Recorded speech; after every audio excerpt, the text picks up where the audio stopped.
seeing these like white people zombies coming and trying to like eat their bodies. Yeah. It's so literal, like the actual oppression. And I was like, this is amazing, you know?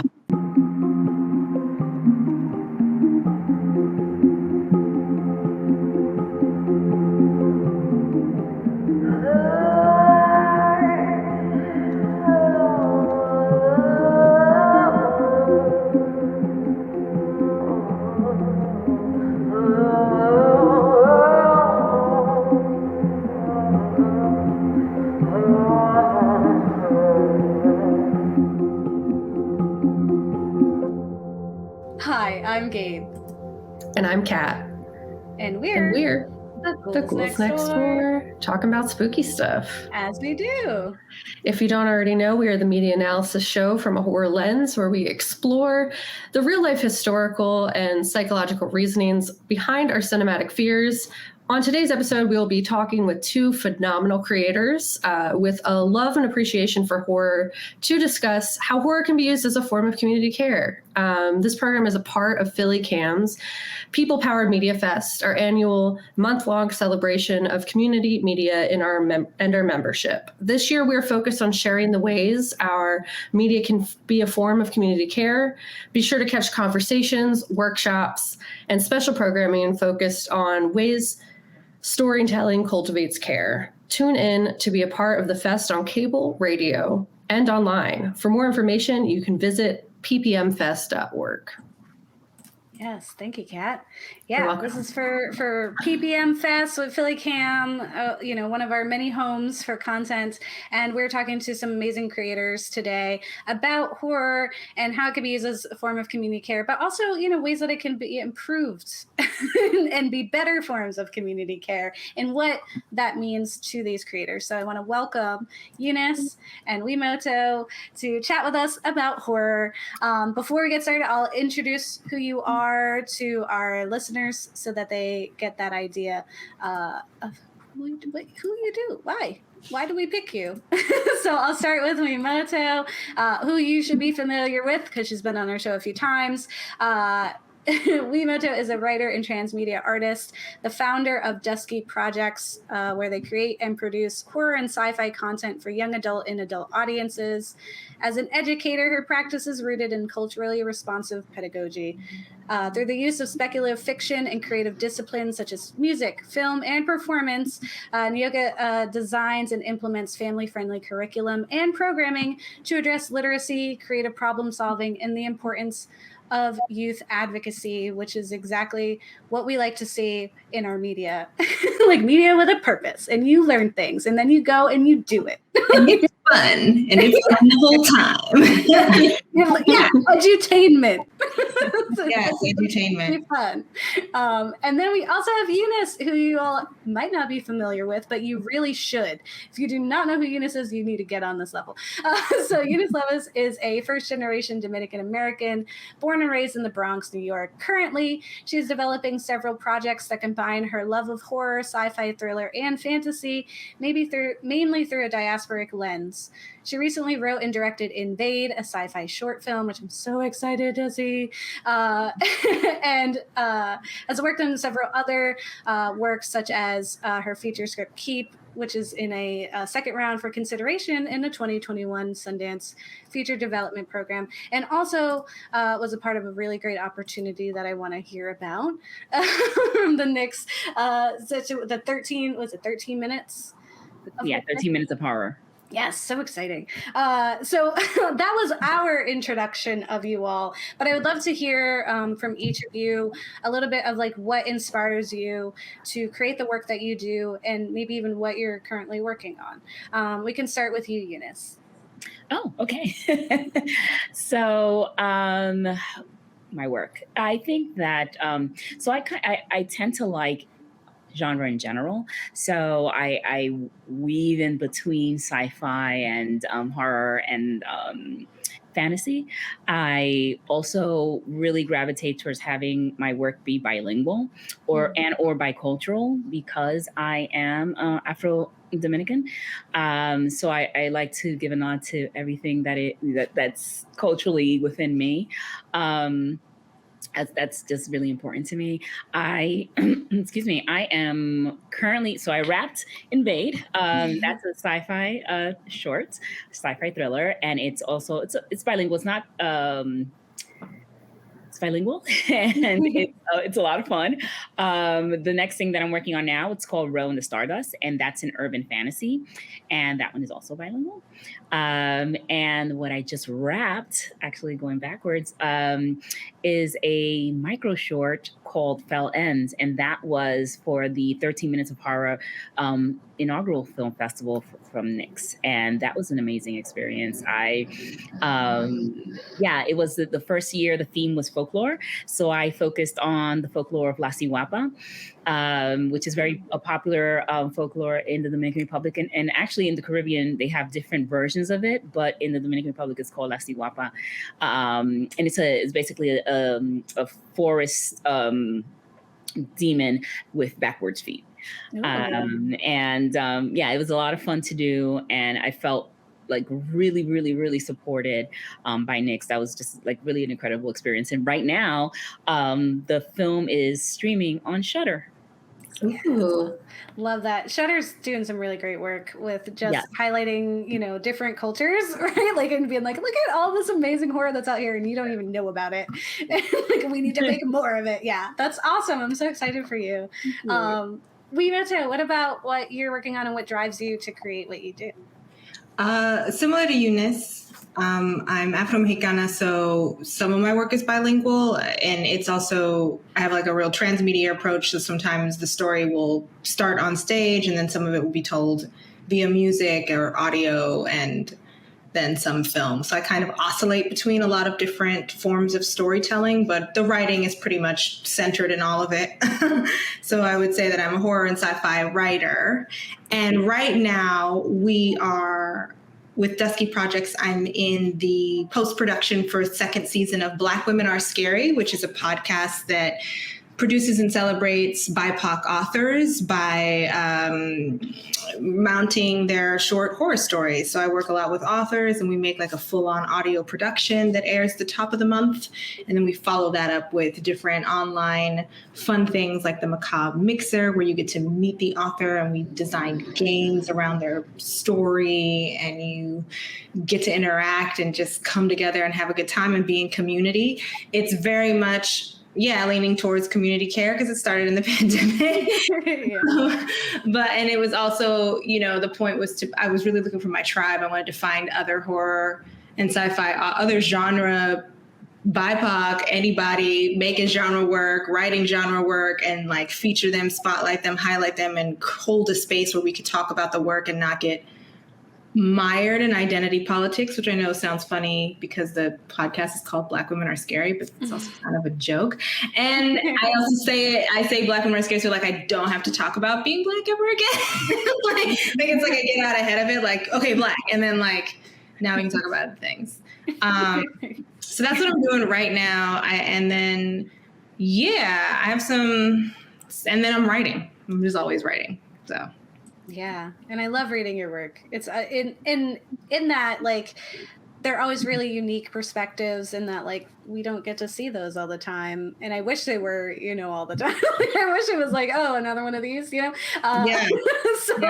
thank you for making those, both of you. And I'm very excited to have you both. And it's when I was thinking of putting this panel together, like, you were like the top names that came to mind. I was like, these are perfect. And it's like, before we started recording, there was already like connections being made. Like, we need to team up. And I was like, this is exactly it. Like, we're putting in the work.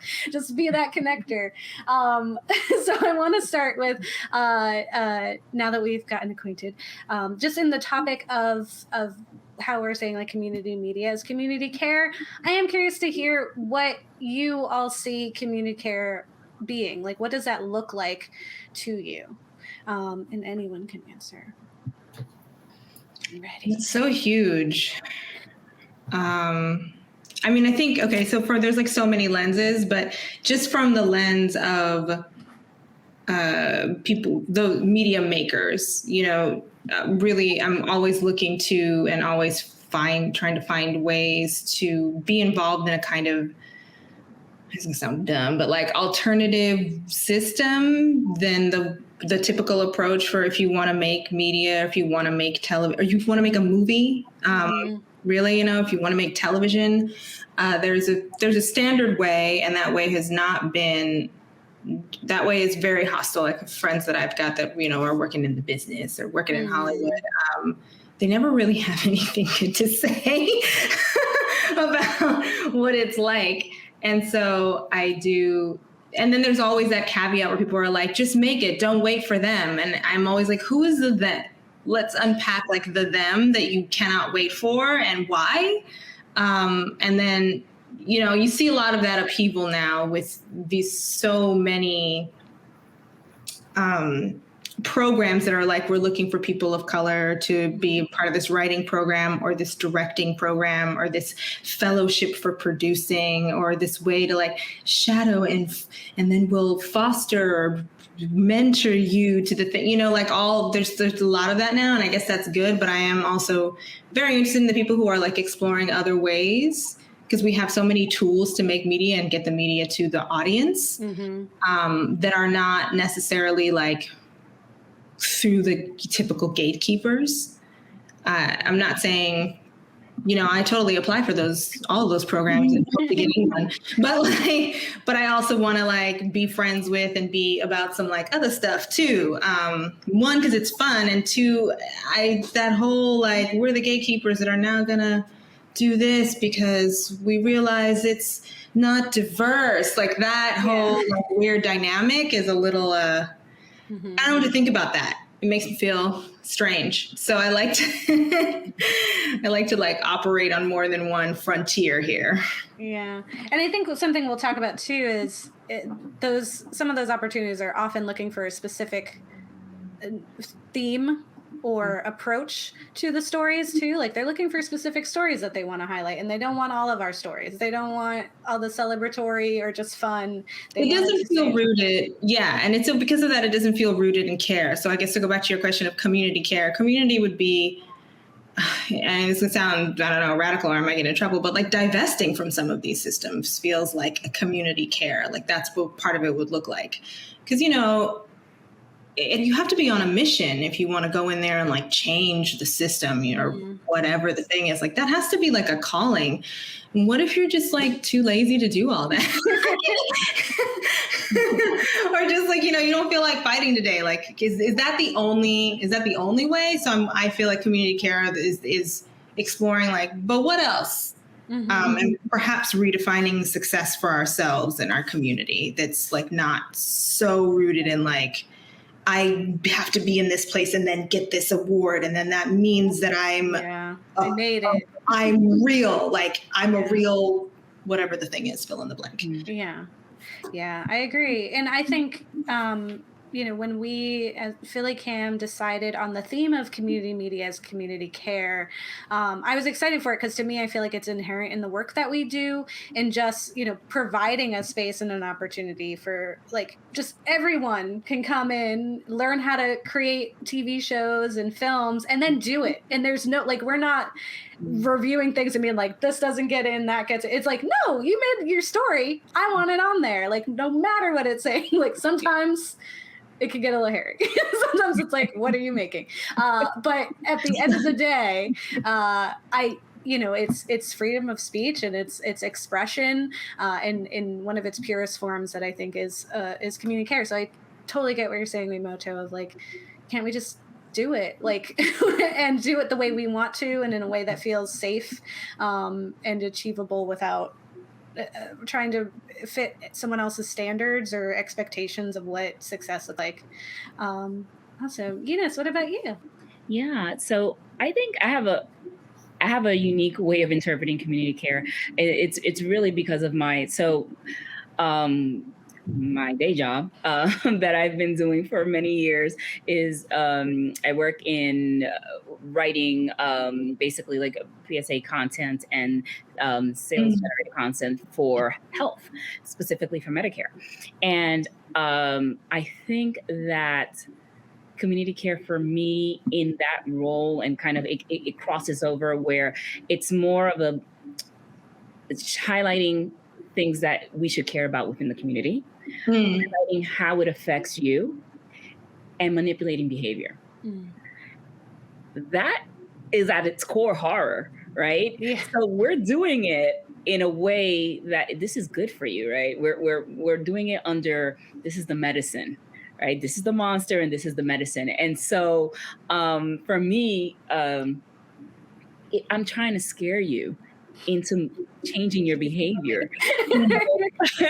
So I have all this like training of like how to make situations scary so that I can get, somebody who's over 65 to like go get your flu shot or go get your physical every year, whatever it is. But the idea is that horror does incite people to take action. So it's the perfect vehicle because you're generating fear.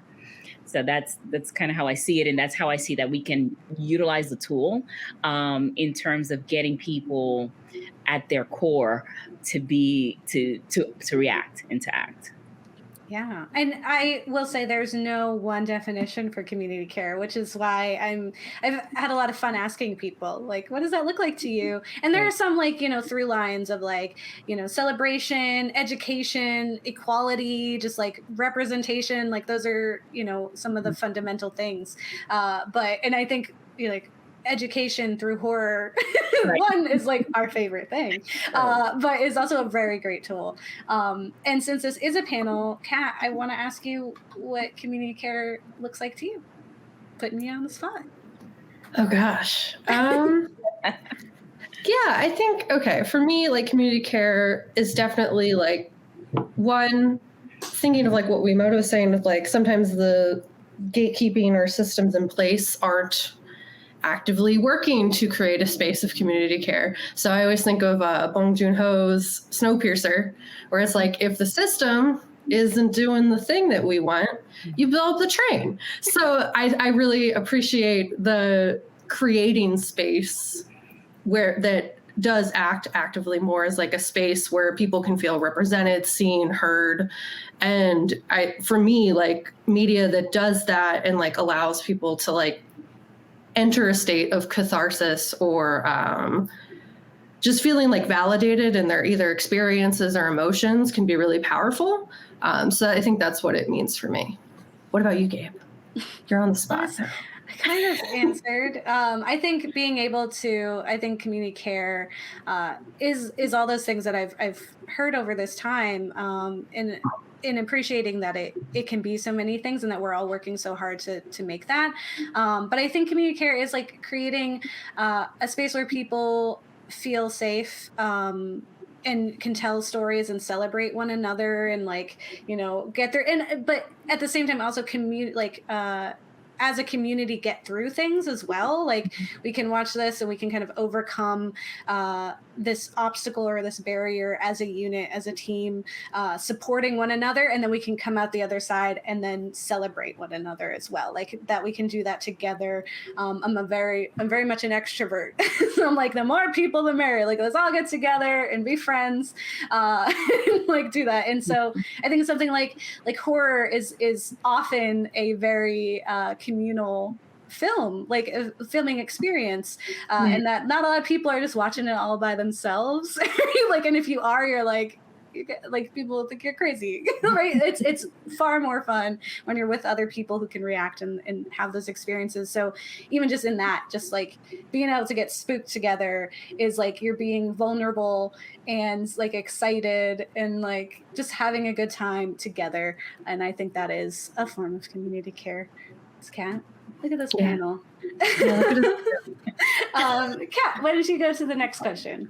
Yeah. So how can media and specifically horror, we already kind of answered that, didn't we? Yeah. A little bit, yeah. One. Okay. So how can representation within horror act as a form of community care? And how can it act inversely as like a form of community harm? So like how we see in films of misrepresentation or positive representation. I mean, I think always, if you see yourself in the story, that matters. Mm-hmm. And then there's also now we're finally getting into getting away from like, this is the Black version of the whatever initial right.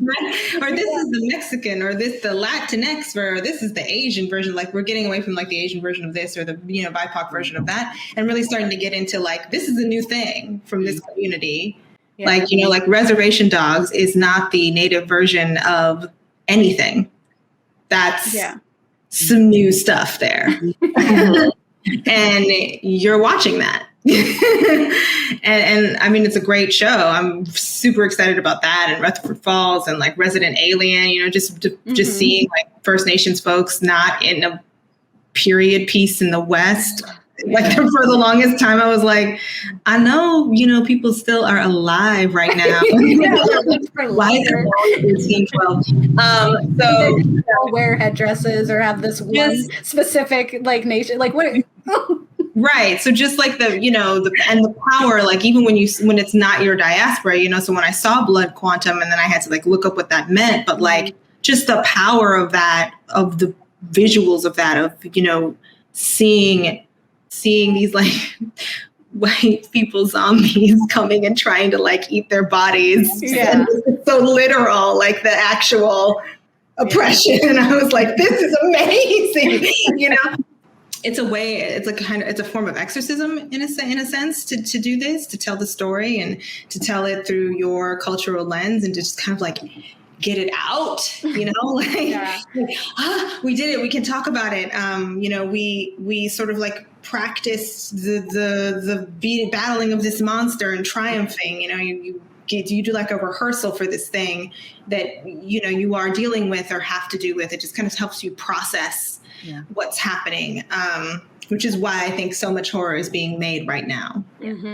Rather like it is no longer the fall. It's no longer Halloween. It's like there's so many. I can't even keep up with how many horror films are coming out, and they come out like every month, because it's just like, we need an outlet. We need a way to like process what's happening, these fears that we have. So I think, if it's cathartic anyway, and then if you are in the story and you are represented and you're the protagonist and you're solving things and it's in your community, in your language, that's very, it makes you feel there's a lot of agency there, like, oh, we can get through this. Conversely, if you are the person who dies in the first 5 minutes, if all the rules are stacked against you and your body and you see that violence play out, it's really demoralizing. I worry about like, the tragedy porn of it too. Like, like, does it always have to be like a social justice theme if it centers any kind of person of color? Like, so I think that's also where it can get a little like, oh, and then we're always talking about this. Like, we really do need to like constantly be stretching, in genre work. So it's just as cathartic when you are in fact just the vampire doctor who needs to like save the, like, whatever it is, and it's got nothing to do with your culture, but like you're there. That also matters. There's a lot of, things that I've seen where it's like, so-and-so was just in the movie. And like, I was just really excited that they existed in the future. Because there's so many things that I've seen, especially in sci-fi, where there's like no people of color. And it's like, this is a huge assertion to make. By doing that. Or like all of the leadership positions are all held by men. It's like, this is you're saying a lot right now. You're assuming that there's no. This is a little propagandist, really. So like, you're talking about future spaces, right? Or alternative realities where you're saying like, the world could be like this. It's a very powerful thing to say. Yeah. So when you put culture in there, you dismantle systems of oppression by accident. Just by existing, right? Like, just being there. Just by having the rules of that world work differently. And so I think that's why it's a very volatile. Yeah. Yeah. Wi-Moto reminded me of Vampires versus the Bronx. So in that film, it was a lot of fun. It was a fun film. And I remember just seeing it and I was like, oh, that's where you catch the train. That's what, everything was so, so real. It was actually there. And I know that space, and I know how proud people are in that community to see their community represented on film, and that is a place that's now celebrated forever in that film, which is amazing. But that film in particular dealt with gentrification in a fun way, with the people coming in, the gentrifiers coming in and actually being vampires.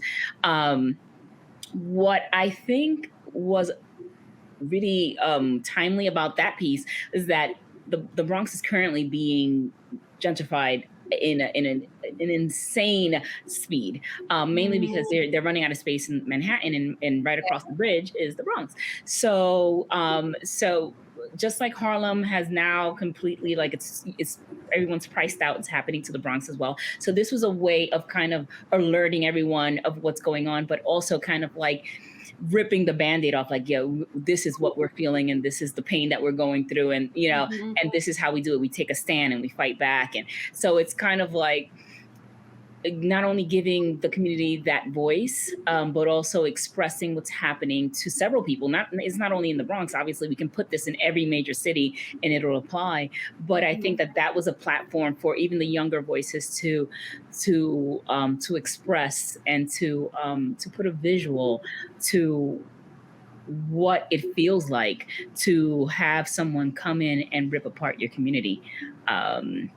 So that's another way of doing it. I think obviously it's still battling a social issue, but I think it did it in such a fun way, and in a way that wasn't, I mean, it was overt, but it wasn't preachy. And it was just a lot of fun. So, I just think that, sometimes seeing yourself in a situation gives you the tools to be able to identify what it is that you're feeling, and also give you the tools to fix it. Yeah, and I think, something like horror, and especially that, which is like fun horror, like the vampires were like Buffy looking vampires. Right. The whole like face, it was very like, I think they called it like Vlad, like housing or something. It was like very over the top. But there's something accessible about something like horror with a message versus like if you were trying to sit someone down to talk about gentrification or even Blood Quantum, having them sit in front of like a documentary might not be as appeasing as being like, watch this zombie film that's gonna like upset you, and then I'm gonna tell you about what really like Blood Quantum is, or I'm gonna tell you what like is happening right outside. Like when we covered Vampires versus Bronx, it was we also were talking about like Attack the Block, and we had that opportunity to talk about gentrification even in our own area. Like South Philly is incredibly gentrified, and like I'm seeing it like change in the year that I've like lived in this new apartment. Like I'm like, it's different like in 1 year. And so I think there's also this power of like, who is this message for?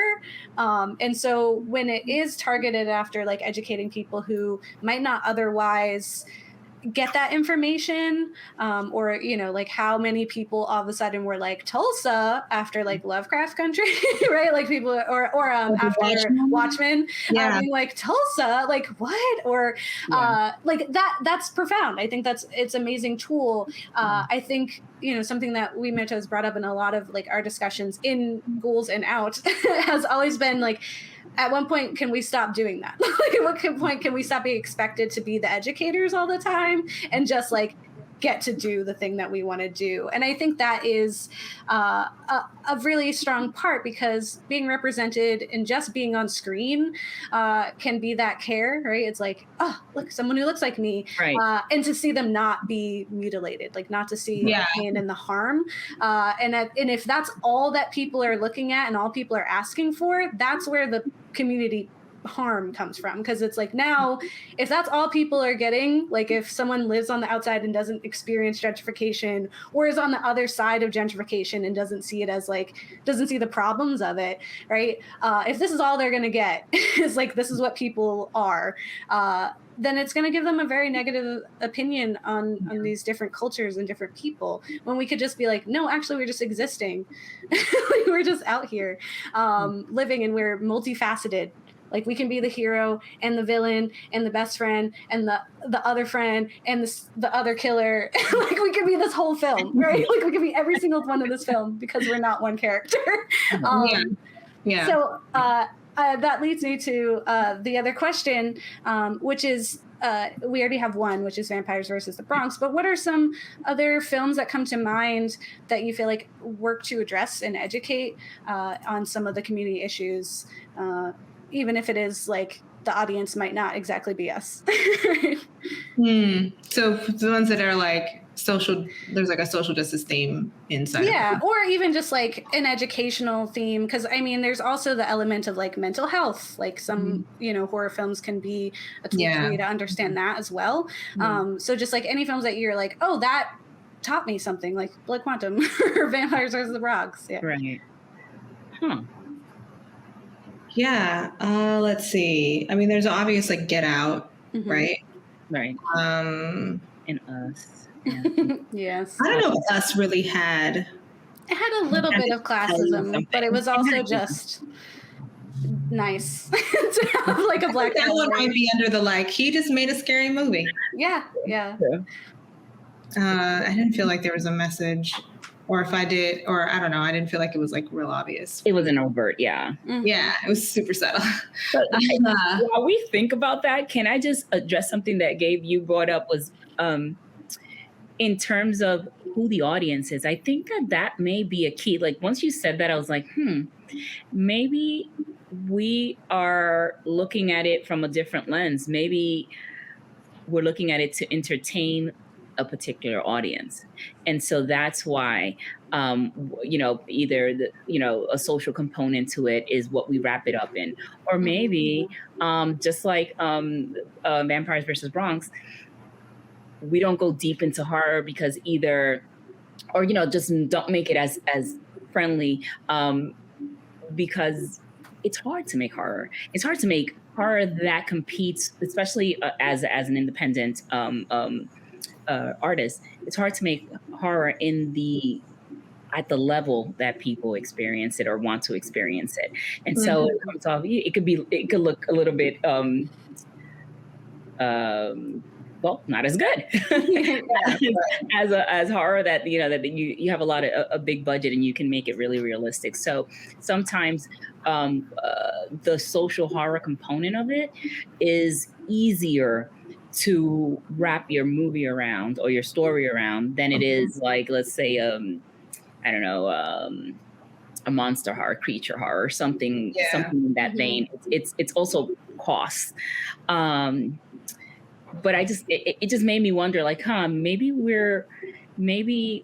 are looking at the audience, and the intent is the audience as opposed to telling the story. I don't know. I'm just throwing that out there. Yeah, I think talking about access to resources definitely plays into this. Right. What can you make? Right. And that is of course complicated by racial and gender politics. Right. If you're a woman making a film versus a dude. Right. If you're a person of color making a film, once you step out from in front of the camera and you don't want to just entertain, you want to like be in charge of the story. It's a very different world and you get treated differently. And there's a lot of obstacles for you to just have the kind of budget to tell the story the way you might want to. Right. So I think that's an interesting point of like, well, maybe there's the social justice theme is just like, this is how I can get funded. Right. Yeah. Exactly. Right? Just make this what they're paying for. Yeah.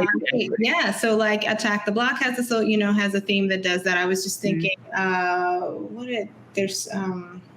my God, it came into my mind. I think that Under the Shadow has that, where it's very relevant, in the middle of that war in Iran. So like there's clearly, and then the one that I told you about, Kandisha. That's Yes. That one also I feel like does that quite well. I would even, also say like Tigers Are Not Afraid. I was just going to say that. Yeah. I was like, say it in English again. Yeah, because that, that to me was also just educational, because it's like I don't know that much about Mexico. Like I don't go there, and I'm not, like, so it was eye-opening for me, and I was thankful for something like that. And I do think, like, with horror, we can sometimes get away with lower budget, and like when we're not heavy on special effects, right? And we don't end up into B movie territory. If like the core message is very like accessible and like people are like, oh, okay, I get it. Because like I'm even thinking of, we covered They Look Like People, which was super low budget and like stripped down, like bare bones, like production. That is one of the more profound films that I've ever seen, that really shook me, and I was like tense. Like the last 10 minutes of that film, I was like gonna cry. And I was like, and that was didn't even have like a score, like it was like, here's our story, is we're gonna explore mental health and mental illness and finding that community and support system and what that looks like and how to best do that, which I appreciated as someone who doesn't, like, I don't have that. So I was like, let me learn. Let me see how the best way to be an ally for something like that. And I think when we're, you're thinking of the audience for that too, it's like, who would we want to be better people after having watched this, right? Like who would like see this and feel, maybe they feel as angry as we do, or they feel as excited as we do, or they like, it's kind of like sharing those moments. It is unfortunate that oftentimes the people who have the money have specific stories that they want to hear, especially now when they're feeling maybe a bit guilty. So they're like, oh, we're going to put in extra work to get these specific stories. It's like, well, why don't you just step aside? Let's do what we want to do instead. The best thing they could do is just be like, we had our moment, goodbye. New people are in charge now. I also think of like Babadook too as like a really good mental health processing movie, because it's like, I think that's one of the first movies where, one, I didn't see the mental illness villainized, but also like it was very much like, you don't just get over trauma. The only way you can heal from it is to look at it and learn to live with it, learn to carry it with you. And I think that's something that They Look Like People did very well as well, in that like that the character that had the mental health, like mental break essentially, was not at any point like, this guy is horrible, we hate him, we want him to lose. Like, we were rooting for him. And I feel like in a lot of horror specifically, like they don't always treat mental health as a thing very well. So I think those two films like did a really good job in like creating a space that actually was caring. Yeah. Kat, do you have our next question? Which one? Okay. We have a lot of ones. Can you name some horror films that don't focus on political or societal issues that feature BIPOC, and how can we change the landscape to allow for more of these stories? I don't know how to change, because I've like read articles about why those films weren't promoted, and like it seems like a formidable a formidable problem. But I thought about this for a long time. Like, are there movies though that don't do it? And I would say Fast Color. I feel like it's a one that like, it's subtle, like it's there in the background, because they're all Black women, but really it's about like, what are we going to do about these powers? Like, there's this drought and I need to make it rain and I can't like figure my life out right now. Like she's like trembling and she's like, I'm like a time bomb. I don't know what to do with myself. So like, it's really like, about the relationship between these three women, right? These three generations and this family. And then I would say Kin is another one. Oh, that was familiar. I loved Kin. No one, like, that movie didn't get any like love. It had like a couple of trailers and then it was like tucked away somewhere. And when I finally watched it, I was like, what? So there was like this brothers and their foster brothers, and they go on this crazy road trip because the kid finds this alien weapon. And then like all like shenanigans ensue because he's got this like this gun from like another planet. It's so great. It's so well done. It's so well done. And there's so many big names in it. James Franco is in it. Michael B. Jordan is in it. Zoe Kravitz is in it. Dennis Quaid is in it. Like, you're like, why haven't I seen this movie? Why is it all over the place? So I think it's interesting. The things that I've read about like films like Fast Color, Kin, like the difficulty they had getting actual release dates for it and having any promotion. It spans, having a press that is also deeply homogenous and people saying that like, we don't know how to market your film. And there's definitely some filmmakers that I know that have gone to some of these like big name film festivals that, that are like the big industry independent, like if you want to get in Tribeca, you want to get in Sundance, these kinds of places. And they get there and they find that to be the case. They actually kind of have to do the promotion, do the press for themselves because folks are really, they're just like, we just don't know how to talk about a movie that isn't what you just said. Yeah. Like, how do we get these things? It's like, well, there's a lack of visual and education, and also like literacy, like literature education. Right. There, people haven't. Not everybody has read Octavia Butler. Not everybody is like, and she's been dead for a while now, and they still don't. They're still like, whoa, what? Ooh, new stuff. Like, yo, late. Yeah, like put down the Canterbury Tales. Yeah. Just like, let's move on here. So there's a language that's not there. So people genuinely are like, I don't know how to talk. I don't even know who is this for. Is there an audience for this? Like they don't know, like for real. So I think that there's that, but then I think that there's also, what was the other reason that I read? I'm going to throw in like Annihilation isn't one of these movies, but it kind of had the same problem where it didn't get the love that it could have gotten. I feel like, yeah, that's another one, right? Because everything needs to be a franchise. And so there's a reality of intellectual property. There's a reality of like, does this work already have an audience? And so we can guarantee we're going to get this many streaming views on it because we have to hit a certain mark now to even ask producers to make another movie season or more like this. Yeah. So like that, because Annihilation didn't have like a built-in audience, it's difficult for new sci-fi stories or new horror stories to even get up off the ground if they're not part of a larger universe of something like a video game, a comic book, a series of books. That's why like adaptations, I think, are like a big thing. A big thing to do, because it's like you already have a fan base and now we're going to bring it here. Like they Annihilate? They can't take those risks. There was that one, what's it called? The Irregulars, I think, that was on Netflix. That took place. HBO. The one that took place in England, and the protagonist was this young Asian woman, and it was like kind of in the world of Sherlock Holmes. Yes. Oh, I thought that was HBO Max. Okay, never mind. Okay, that one's not coming back. Oh, and it's great. It's a strong first season. It got a lot of views. But it couldn't compete with that Shadow and Bone. Right? Yeah, but Shadow and Bone is 7 books in. Yeah. Right?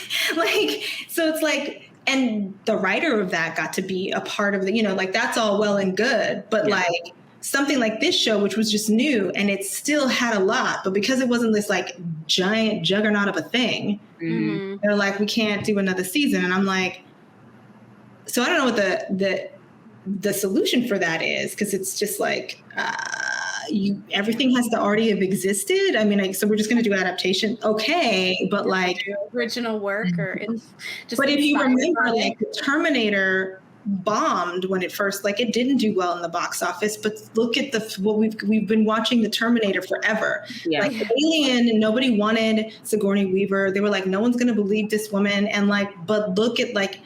Alien is a world that you could tell other stories in. You know what I mean? Like we were around when those franchises, like they weren't a franchise. That was just like a weird kind of low budget sci-fi or horror movie, like that's where they started. So I don't know what the answer is other than like people just need to take a chance. Yeah. I was just going to say, like, how do we move forward? How do we then develop a community that has an appetite for things that are obviously for the community in terms of having a social component or healing component, but also how do we develop an appetite for something that has nothing but pure entertainment? And and then it's not only developing the appetite, because clearly the appetite is there, but how do we develop the infrastructure to get supported? Yeah, and maybe that is having to create that ourselves in some way, and trying to find those outlets, grabbing hold on to whoever is doing it. And maybe it is taking advantage of the guilt that some places are feeling, and grabbing onto those and using that to be like, okay, well, you know what? Good. I'm going to use this little thing to get in here. And then once I'm in here, I'm going to do whatever I want after that. Like, because I think of like Get Out, right? Which was like phenomenal and just is a masterpiece. Yeah. And the fact that like Jordan follows that up with Us, where he's just like, no, I just want to make a horror film. Like, yeah, clearly we like horror films. We feel benefited of having ourselves on screen, and we don't die in the first 5 minutes. Like, like we want more of that. Clearly there's an audience, and it took like kind of to get in the door making something like that. And I'm not saying that everyone can make a Get Out, because that's not very sustainable or possible, but maybe it is kind of like, okay, we tell that first initial story, or we do kind of air our grievances or work through some of our traumas as community and do that education, and then take it from that platform. Like, here now. I have a radical thought in that maybe it's not that you need to get in the door; it's that you need to remove the door. But I don't know how that happens. I just think like that's ultimately like the three things that are the evils of America. How do we remove those obstacles? And I don't have the answer to that, but I think that like they definitely play a part in the problem. Right. Ava DuVernay, like, I'll build my own table. Yeah. Right. Yeah. I don't want to see it table. Yeah. So, and it's sort of what I meant by like the other system, the other way of doing it. What is that infrastructure, and how can that infrastructurally, like, how do you do it and like actually build something that's sustainable so it goes on with or without you? Right. Yeah. Right. Yeah. Absolutely. Since I do know that, Eunice, we will lose you soon because you're working on a lot of amazing projects. I wanted to take the time to have you share where people can find you and learn more, especially because you have a lot of interesting things coming up. And any last thoughts that you have for anyone who might be out there who wants to make, or like any advice, like, or sci-fi, whatever it is, who might be feeling maybe those barriers that we're talking about, and whatever they could do to overcome those anyway and still make it. Yes. So I'll start with that first. So I think that one of the most important tools that we have in terms of content creators is our circle, right? So reaching out to other artists in our community, there's a lot of free resources within the community that you can utilize. There's always public access everywhere that you can also reach out to. But I think that for the most part, and people say it all the time, hey, grab your phone and do this. And obviously that's not exactly how you make a film, but it gets you out there. So if you only have enough of a story to tell a 1 minute film, that 1 minute film can get you a long way. Send it to people, tag people, just be your own advocate in terms of what you want to do. I honestly started and just said, I'm going to focus on this. I'm going to give it my all. And I've literally just worked on that specific. So once you put your mind to it, just go for it. Reach out to people who are thriving in that circle, in that industry, and see what they did and use it as a guide. That's what I think you can do. And also, like, the Ghouls. I mean, you guys are amazing. And this is literally like a little mini masterclass of like, what are the issues and what you should be watching and what you should know. It's really a fantastic show. So you can reach me at www.eunicelevis.com. And I think I'm on all platforms of social media. And I cannot wait to share with you guys what I have going next, which is InVade, my sci-fi thriller. And my very next one will be Row in the Stardust, which is an urban fantasy. Awesome. Thank you so much. We appreciate the kind words. It's like, it means a lot, putting in this work, like, oh, someone's listening. We're Life. Yeah, sorry. No worries. That's the way of being virtual. Like our lives are just here. Yeah. Thank you. And not just for being here, but for creating the content that you do. I think just we're always going to tell our stories, right? Like it's just by us being the ones who made them, they're going to tell our stories. Like it doesn't have to be political. It doesn't have to be that. It's, it exists. And so it's always nice to see that representation and to see, characters that can look like me and can speak languages that I know. And I think it's amazing work, and I'm always excited to see what you come up with next. So thank you so much for joining us on this panel, and we won't hold you so that you can get to that next. I'm sorry. Thank you so much. Thank you, ladies. Thank you, Wi-Moto. Thank you, Kat. Yeah, it was great to see you again. Yes, awesome seeing you guys. I could really talk to you guys forever. Thank you so much. It's really an honor to be on the show. You guys know I have my Ghouls shirt on. Yes, I love that. Thank you so much. Thank you. Bye, guys. Awesome. Well, I was thinking too about films that have BIPOC as protagonists and it's not political, and I thought of Good Manners because it takes place in Brazil, and it's queer positive, and one of the best ever sex scenes in film or horror that ever, just because it was just so beautiful, but on top of that is it is that the main character, she's Black, and the other part of that is it takes place in Brazil, and oftentimes people completely just neglect the fact that Brazil has one of the largest populations outside of Africa of African descendants. They were dropped off there too. Made more than one stop, and here we are. Yeah, exactly.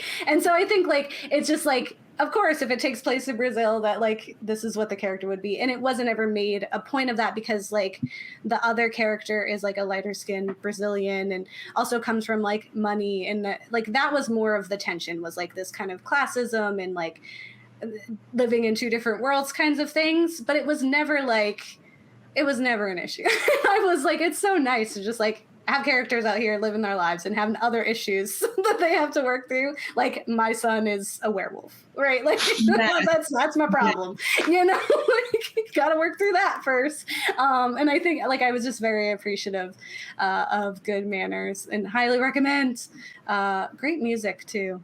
Mm-hmm. There was a show, and I've been trying to remember the name, that also took place in Brazil, and it's called Secret Ones or Sacred City or something like that. And it's just a, one of those fantasy shows deep in the folklore. So all the folk tales of Brazil, all those people are real. And then there's the secret world in, and I want to say it's Sao Paulo that it takes, but that's another one where it's this is really about deforestation or something else. Yeah. It's really about this other, it's kind of like an eco horror in a way, but so they're disturbing the actual real spirits. Yeah. So it's also about that. It also has that kind of other worlds type of thing. And again, and people are all different. Brazil is a very diverse place, so people got all different kinds of folks, and that's never, it's in there. Who lives in the countryside that wants to protect the forest are all indigenous people, and then who doesn't in the city. You can see it just in the structure, scene to scene, but it's not at all what that show is about. Yeah.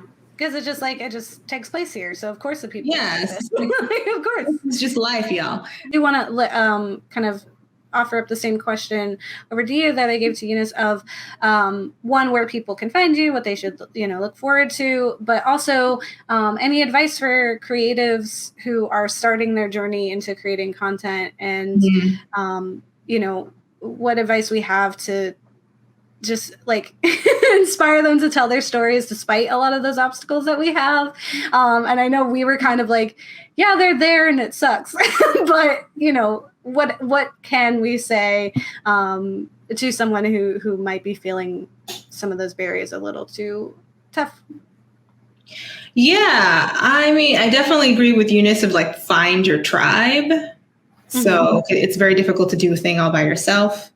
Find folks, be particular about who your tribe, who's in your circle there. There'll be a lot of people I think who'll be like, yeah, I want to do it. And then they flake out. So, don't call them back. And then also there's so many ways to make things now.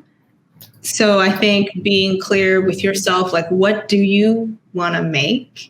Because you could make things for YouTube, you could make things just for Instagram, you could make things just for TikTok, you could do that. Like, you could do short films, you could do this, you could do micro shorts, like you could just write short stories. It's so many things, which is not to say that you can't even do all of that, but I definitely like saying like, I want to start here and I really want to do this, and like do it that for like a year, give it a go.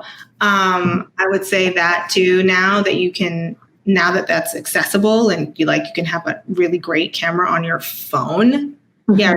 Like, what do I want to make? And I would also recommend that whatever it is you want to make, that it be something that brings you joy, that you enjoy, that you think it's fun to do, because being an artist is, work. So it's got to be something that you're cool with doing habitually. I do agree with what Octavia says, where like, forget inspiration, habit is what's going to get you through. So, and, make sure that it's somewhat pleasurable. Like, don't pick the thing that's just like, it's going to feel like a chore, because then you're just never going to want to own that craft if it just feels like a big, heavy lift. I don't know if people actually say that a whole lot if they talk about joy and pleasure. It's very much like, you got to pay your dues. You got things. This is a marathon. This is a slow burn. Have a good time. Yeah. Have a good time. Don't let capitalism tell you how to enjoy things. It's going to be like, I got to burn hard and pay my dues. It's just going to grind you down to dust. You can find me. You can find me on Instagram and Twitter, although like I really just kind of dip a toe on Twitter.